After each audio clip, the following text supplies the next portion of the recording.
We're in the middle of World War III right now. You know, a lot Yes. of people say it hasn't started. No, it's started. It's been going on. Mind control or mind influencing weapons. The deaths are kind of silent and indirect. Neurological weapons, weapons of information, perception, and so it's a silent war.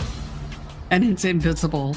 I believe everyone should at least be aware that this exists. The AI coming war. Yeah. I've worked on projects for DARPA, the Navy, the Army, CIA, the Department of Justice, a lot of the agencies in my early career. It would horrify most people if they understood the entirety of it. So yes, I think everyone should learn about it, because every single possible potential, however you define yourself uniquely, can be overridden, can be altered. And that's as close to stealing one's essence as you can get.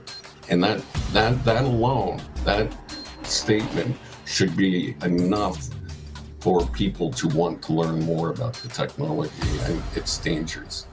So now, 2016, I try to see what else I can tell you that's new about the brain. And the reality is that there's now 3 fields where neuroscience is actually making strides and trying to understand how we can use our understanding of the brain to also inform security.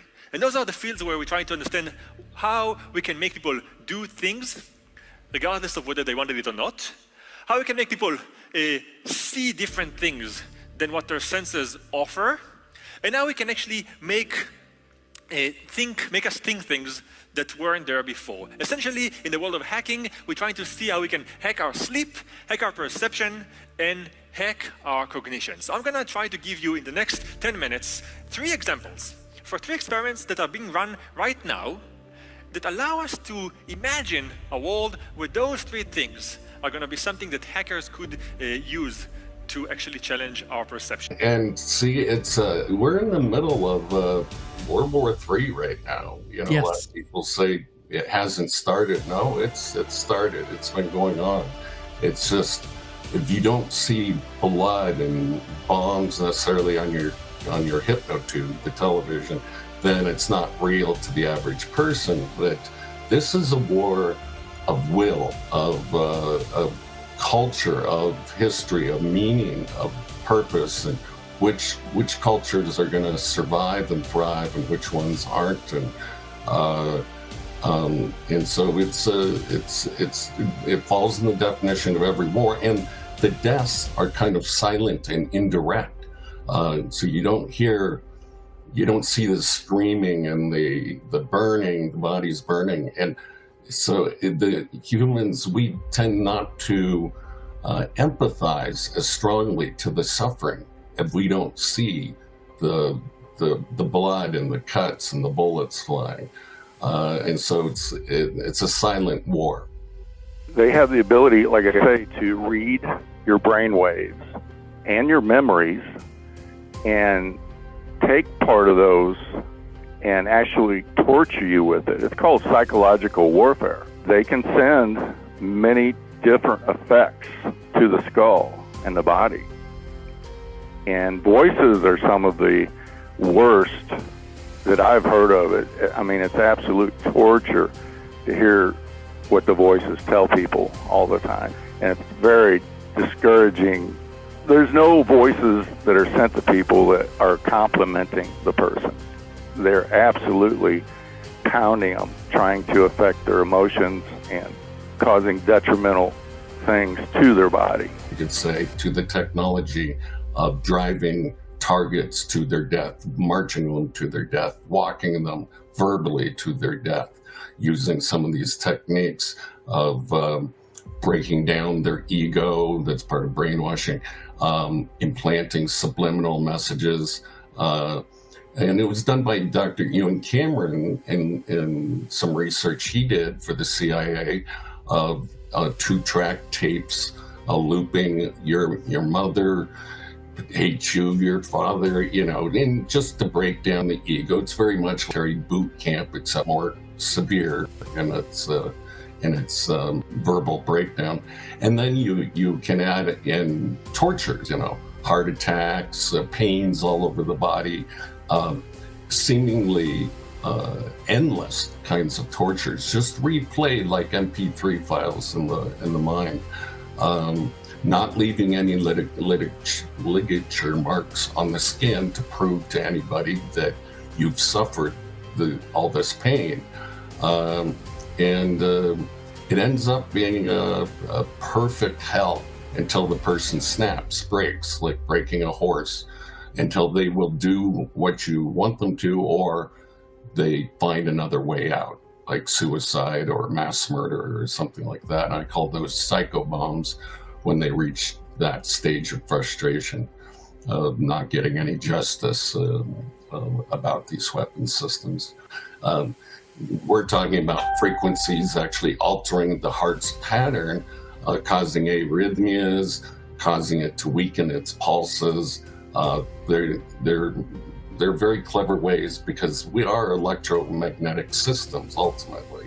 And so frequencies, these kinds of energies, can alter thoughts, brain functions, and heart and nervous system functions as well.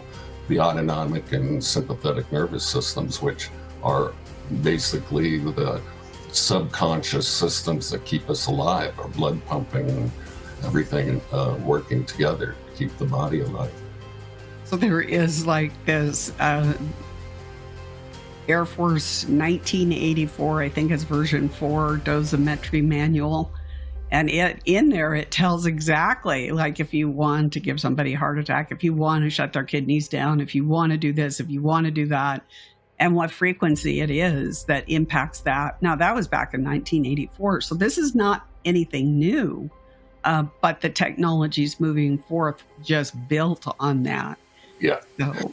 And that's, you bring up another interesting topic.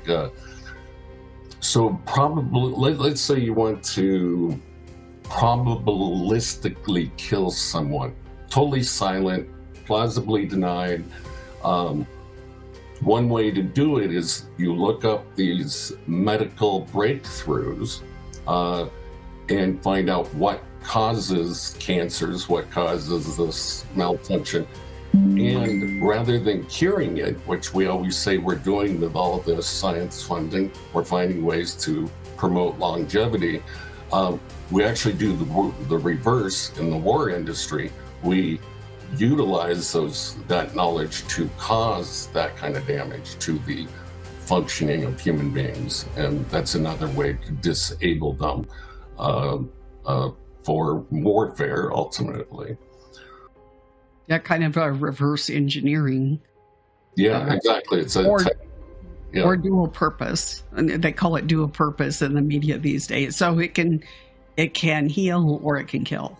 Right. And so it's a weapon simultaneously used with tactics. And the whole system is hard to disentangle the tactics that the system uses and the technology that interfaces with the human, and how it's used in a negative way for the weapon system.